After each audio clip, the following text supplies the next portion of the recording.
पर मैं खड़ा है।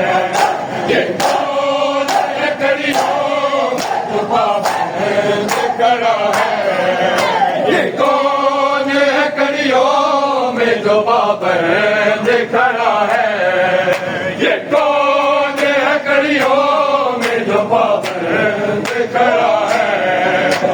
जिस पाक मोहम्मद का तुम कलमा हो पढ़ते, जिस पाक मोहम्मद का तुम कलमा हो पढ़ते, उस पाक मोहम्मद का ये फर्जंद खड़ा है।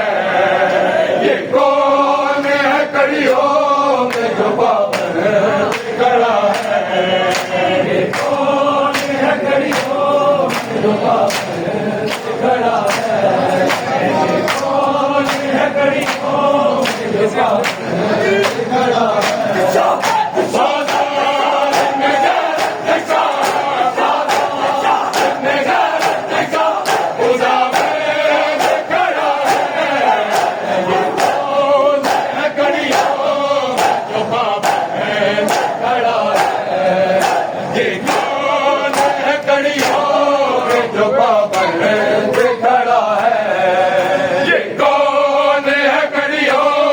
जो पाबंद खड़ा है।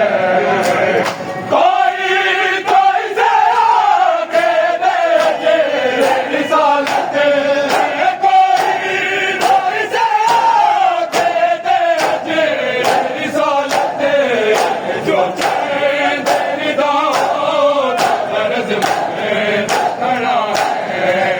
ये कौन है कड़ियों में जो पाबंद खड़ा है। ये कौन है कड़ियों में जो पाबंद